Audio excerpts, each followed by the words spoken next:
Journalism కోర్సులో చేరాలి అని హైదరాబాద్ వచ్చినప్పుడు నాకు ఎట్లా చదవాలి ఏంటి అని హెల్ప్ చేశారు ఆయన. సో ఆ తర్వాత నేను యూనివర్సిటీలో జర్నలిజంలో చేరాను. అప్పటి నుంచి తెలుసు నాకు ఆయన. సో ఆయన ఒక ఆర్గానిక్ ఇంటలెక్చువల్, అది అందరికీ తెలిసిన విషయమే. ఇవాళ కాదు, అందరికంటే ముందే విశ్లేషణలు కూడా మొదలుపెట్టారు. ఇప్పుడు ఆయన చేసిన ఒక కామెంట్ ఇంత పెద్దగా వివాదాస్పదమైంది, కానీ ఇంట్రెస్టింగ్ విషయం ఏంటంటే అందులో ఉన్న సారాంశంతో ఎవరికి సమస్య లేదు. ఆ సారాంశాన్ని అనేక మంది అనేక సార్లు అంటే కొన్ని వందల సార్లు ఆ విషయాన్ని మాట్లాడారు. అంటే ఆంధ్రప్రదేశ్లో అన్ని పార్టీలు కూడా ఎట్లా కేంద్రానికి లేదా భారతీయ జనతా పార్టీకి దగ్గరగా ఉంటాయన్న విషయాన్ని అందరూ మాట్లాడారు.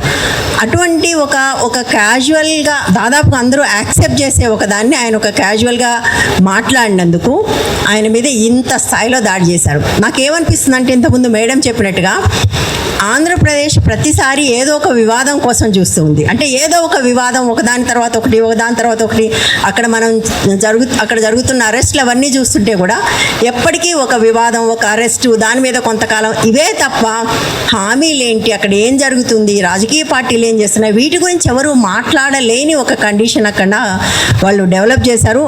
ఇది కూడా అందులో పార్టీ అని అనిపిస్తుంది. ఇలాంటి కమెంట్స్కే కానీ కేసులు పెట్టాల్సి వస్తే ఈ పార్టీకి ప్రతి పోలీస్ స్టేషన్లో కొన్ని వేల కేసులు ఉండాలి. ఎవరిదాకా ఎందుకు, మనందరికీ తెలుసు. అక్కడ ఉప ముఖ్యమంత్రిగా ఉన్న పవన్ కళ్యాణ్, ఆయనకు తన సోర్సెస్ ద్వారా, ఎవరు కేంద్ర నిఘా వర్గాల ద్వారా తెలిసింది ఏంటంటే అక్కడ 30,000 మంది అమ్మాయిలు ట్రాఫికింగ్కి గురయ్యారని. మరి అధికారంలోకి వచ్చి 2 సంవత్సరాలు అయింది.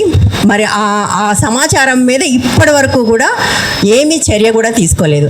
ఆయన మీద కేసు పెట్టాలి కదా, ఆయన ఎవరు ఎందుకు అడగట్లేదు, నీ సోర్స్ ఏంటి, నువ్వెందుకు అని. సోర్స్ దగ్గరకు వస్తే మనకు ఒక సమస్య ఉందండి. ప్రపంచంలో అన్ని డెవలప్డ్ కంట్రీస్లో ఫ్రీడమ్ ఆఫ్ ఎక్స్ప్రెషన్ని సీరియస్గా తీసుకుంటారు. జర్నలిస్టుల సోర్స్ని, అంటే జర్నలిస్ట్ షీల్డ్ లా అంటారు, అది అన్ని చోట్ల స్ట్రాంగ్గా ఉంది. దురదృష్టవశాత్తు మనకు భారతదేశంలో లేదు. లేనప్పటికీ కూడా మనకు నా సోర్స్ నేను చెప్పాల్సిన అవసరం లేదు అని నిలబడే హక్కు మనకుంది.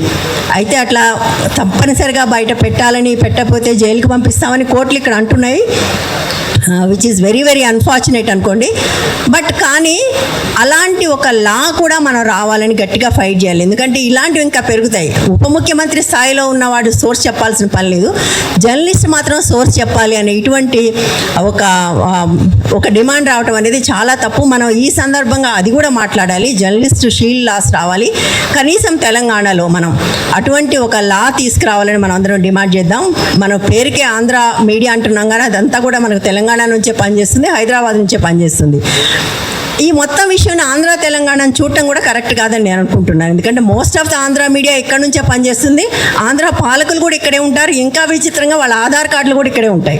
పొద్దున్న లేసి ఆంధ్ర తెలంగాణ మాట్లాడే వాళ్ళ ఆంధ్ర నాయకులు అందరూ కూడా మా ఆంధ్ర గురించి మీకెందుకని మాట్లాడే వాళ్ళ ఆధార్ కార్డులు డెఫినెట్గా హైదరాబాద్లో ఉంటాయి. పవన్ కళ్యాణ్ ఆధార్ కార్డు చెన్నైలో ఉండే అవకాశం లేదు, ఆంధ్రాలో ఉండే అవకాశం లేదు, హైదరాబాద్లోనే ఉంటుంది.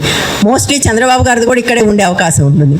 సో అంటే ఒక సందర్భం రాగానే ఒక విషయాన్ని తప్పుదో పట్టించడానికి, దాన్ని ఒక వివాదంగా మార్చడానికి ఇష్యూ తీసుకురావడమే కానీ బ్రాడర్ సెన్స్లో ఇది జర్నలిజం మీద దాడి, ఫ్రీడమ్ ఆఫ్ ఎక్స్ప్రెషన్ మీద దాడి, జర్నలిస్టులకు షీల్డ్ కావాలి. ఆంధ్ర తెలంగాణతో సంబంధం లేకుండా కనీసం మనం తెలంగాణ నుంచి ఒక ప్రోగ్రెసివ్ లా తీసుకురావడానికి, అంటే ఒక షీల్డ్ లా తీసుకురావడానికి మనం ఇది ఒక అవకాశంగా తీసుకొని, సోర్స్ అనే ఇష్యూ వచ్చింది కాబట్టి మనందరం పనిచేయాలి.